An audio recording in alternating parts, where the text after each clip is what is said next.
అందరికీ నమస్కారం. నా పేరు దర్యాదాసరి. వైఎస్ఆర్సీపీ రాష్ట్ర మహిళా నాయకురాలిని మరియు న్యాయవాదిని కూడాను. బిఆర్ నాయుడు గారి విషయంలో ఒక మహిళగా స్పందించకూడదు, కానీ ఒక న్యాయవాదిగా అయితే ఒక విశ్లేషణ అనేది ఇవ్వాలని ఈ వీడియో చేస్తున్నాను. బిఆర్ నాయుడు గారు ప్రెస్ ముందుకు వచ్చి ఒక మాట మాట్లాడారు. ఫస్ట్ ఏమో అది ఏఐ వీడియో అన్నారు. ఆ తర్వాత కాదు, కొంతవరకు ఏఐ వీడియో మార్ఫింగ్ చేశారన్నారు. ఆ తర్వాత ఆ వీడియోలో తప్పేముంది అన్నారు. మరి ఆ వీడియోలో తప్పు లేనప్పుడు గతంలో వైఎస్ఆర్సీపీ ఎంపీ అయినటువంటి గోరంట్ల మాధవ్ గారి విషయంలో ఏం తప్పు కనిపించిందని చెప్పేసి అంతగా గొడవ చేశారు. మరి రాంబాబు గారి ఆడియో రికార్డింగ్లో గంట అరగంట కన్యాసుకన్య అని చెప్పేసి ఏదో ఆడియో వచ్చిందని చెప్పేసి అమ్ము అని చెప్పేసి గొడవగా ఛానల్లో ఒకటే విధంగా టెలికాస్ట్ చేశారు. మీ సోషల్ మీడియాలో టెలికాస్ట్ చేశారు. మరి దాంట్లో ఏం తప్పు కనిపించిందని చెప్పి చేశారు అంటే, మీరు చేస్తే నేను ఒప్పు, అవతల వాళ్ళు చేస్తే తప్పునా? మీ వీడియోలో తప్పు కనిపించిందంటే ఏం తప్పు కనిపించాలి? ఒక పరాయి మహిళ విషయంలో మీరు చాలా క్లోజ్గా మీ చేతులు ఆవిడ వీపు మీద, ఆవిడ చేతులు మీ వీపు మీద వేసుకొని పొట్ట ఆనించుకుంటూ కనిపించిన వీడియోలో ఒక భారతీయ హైందవ హిందూ ధర్మం ప్రకారం అది తప్పా కాదా? ఇంకా మీరు మీ విషయంలో అయితే చాలా పెద్ద తప్పే అది. ఎందుకంటే మీరు ఎంతో పవిత్రమైనటువంటి తిరుమల తిరుపతి దేవస్థానానికి చైర్మన్గా ఉన్నారు.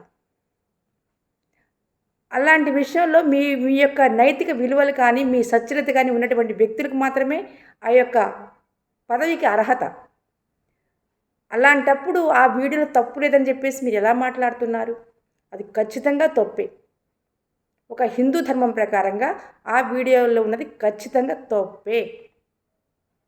ఇంకొకటి, నేను హైదరాబాద్లో ఉన్నాను, పొద్దస్తమానం నేను గుడి దగ్గర ఉండాల్సిన అవసరం లేదు, నాకేం పని పాట లేదా, నాకు చాలా వ్యాపారాలు ఉన్నాయి అని చెప్పి మాట్లాడతాడు. రెప్పపాటు దర్శనం కోసం 24 గంటల నుంచి 48 గంటల వరకు ఆ యొక్క కంపార్ట్మెంటల్లో భక్తులు వేచి చూస్తూ ఉంటారు ఆ స్వామివారి యొక్క దర్శనం కోసం. అంత పవిత్రమైనటువంటి గుడిని పట్టుకొని మీరు నాకేం పని లేదా అన్నారు. మరి పని పాట లేనటువంటి వాళ్ళు మీరు ఆ పదవిలో ఎందుకున్నారు? చైర్మన్గా రాజీనామా చేయమంటే చంద్రబాబు నాయుడు గారు చెప్తే చేస్తా, కానీ మీరు చెప్పేది ఏంటంటారు? ఒకరు చెప్పేదేంటి? మీకు అవసరం లేదు, మీకు పని పాట ఉంది. అలాంటప్పుడు మీరు ఆ చైర్మన్ పదవిలో మీరు ఎందుకు కూర్చున్నారు? ఒక్క విషయం అయితే నేను చెప్పదలుచుకున్నాను. ఈ 50 సంవత్సరాల్లో టీడీపీకి ఎంతోమంది చైర్మన్లు చేస్తూ ఉన్నారు. కానీ మీరు ఉన్నటువంటి ఎన్నో శ్రీవారికి అప్రతిష్ట కలిగినటువంటి విషయాలు, న్యూస్లు ఎప్పుడూ లేవు. మీరు ఎప్పుడైతే ఆ యొక్క గద్దెనెక్కారో, ఆ యొక్క పదవిని తీసుకున్నారో అప్పటి నుంచి అన్నీ కూడా అపవిత్రమైనటువంటి పనులే నడుస్తూ ఉన్నాయి. అపరాధాలే నడుస్తూ ఉన్నాయి. ప్రతిదానికి మీరు బోకరించి మాట్లాడుతూ ఉన్నారు. ఏమన్నా అంటే నాకు మీడియా ఉంది అంటున్నారు. మీ మీడియాని మేమందరం చూడబట్టి, మీ మీడియాలో ఉన్నటువంటి విషయాలను మేము వీక్షించబట్టి, మీకు వ్యూస్ పెరగబట్టి మీ మీడియా పనిచేస్తుంది. అందరం కలిసి మీ మీడియాని బ్యాన్ చేస్తే మీ మీడియా దేనికి పనికి వస్తుంది? మీ మీడియా అయినా ఏదైనా ప్రజలు ఆదరించినంత వరకే మీ ఏదైనా సరే మీ యొక్క ఉనికి కానీ మనుగడ కానీ. ప్రజలు తిరస్కరిస్తే మీరెంత, మీ యొక్క ఇది ఎంత? ఇష్టానికి మాట్లాడుతూ ఉన్నారు, బోకరించి మాట్లాడుతాను. సుబ్బారెడ్డి గారితో కానీ, మిగతా కరుణాకర్ రెడ్డి గారితో కానీ మాకేంటండి సంబంధం? ఒక తెలుగు ప్రజలపై ఉండి మా యొక్క స్వామివారి విషయంలో మీరు చేసినటువంటి నైతిక విలువలంటే మీరు ఆ పదవికి అనర్హులు. మీరు ఖచ్చితంగా ఆ పదవిని వీడాల్సినటువంటి సమయం అయితే ఆసన్నమైంది. అసలు మీరు ఇంతకాలం ఉండటమే అసమంజసం. అది ఇప్పుడు అది పరాకాష్ఠకు చేరిపోయింది. ఎన్నడూ లేనిది శ్రీవారి యొక్క గుడి గురించి కానీ, ఆ యొక్క పవిత్రత గురించి కానీ చాలా చాలా నెగిటివ్గా తీసుకెళ్ళిపోయారు. ప్రపంచవ్యాప్తంగా మీరు వచ్చిన తర్వాతనే అంత దారుణాలు కానీ జరిగినాయి. అంత దారుణమైనటువంటి విషయాలు బయటకు వస్తున్నాయి. శ్రీవారి యొక్క పవిత్రతని మంట కలిపేశారు మీ హయాంలో. ఇది అందరూ వాస్తవంగా అంగీకరించాల్సిన విషయమే. ఏదైనా సరే అర్హత లేని వాళ్ళకి ఆ యొక్క పదవిని కట్టబెట్టడము ముమ్మాటికి తప్పే. సిబిఎన్ గారికి ఒకటే విన్నవించుకుంటున్నాము, మీరు ఖచ్చితంగా ఆయన్ని ఆ పదవిలో ఉంచి సస్పెండ్ చేసి ఇంకొకళ్ళకి మీరు ఇవ్వాల్సిన అవసరమైతే ఎంతైనా ఉంది.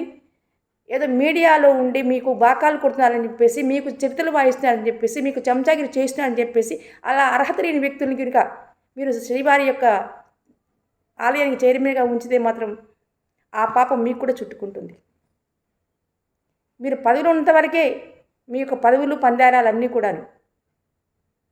ఎవరికైనా సరే అధికారం శాశ్వతం కాదు, కానీ నీతి నిజాయితీ కానీ మంచి చెడులు కానీ వ్యక్తి యొక్క సచ్చరిత కానీ అన్నీ కూడాను శాశ్వతం.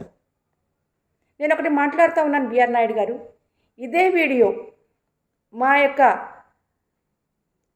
వైఎస్ఆర్సీపీ నాయకుడివి కానీ లేకపోతే మా జగన్మోహన్ రెడ్డికి సంబంధించి కానీ ఇలాంటి వీడియో కానీ కనిపించినట్లయితే మీరు ఎంత రాద్ధాంతం చేసేవాళ్ళు, ఎంత గోల చేసేవాళ్ళు, ఎంత దౌర్భాగ్యముడు ప్రచారం చేసేవాళ్ళు మాకు తెలియదా? మీ దాకా వస్తే ఏం తప్పు ఉంది అంటారా? ఏం తప్పు లేకపోయినా సరే జగన్ గారి గురించి నిరంతరము అబద్ధాన్ని వండి వారిస్తున్నారే, ఆ పాపమే మీకు ఈరోజు శాపమే తగిలింది. 30 ఏళ్ళ నుంచి చేస్తున్నా అంటే 30 ఏళ్ళ నుంచి కూడా మీరు తప్పులే చేస్తూ ఉన్నారు. అంగీకరించారు ఇప్పుడు మీరు. అంటే మీకు అది తప్పు అని మీకు తెలియదు, కానీ అది తప్పే. వాస్తవంగా అది తప్పే. మరొక్కసారి మాట్లాడుతూ ఉన్నాను, మరొక్కసారి డిమాండ్ కూడా చేస్తూ ఉన్నాను, తక్షణమే మీరు చైర్మన్ పదవికి రాజీనామా చేయాలి.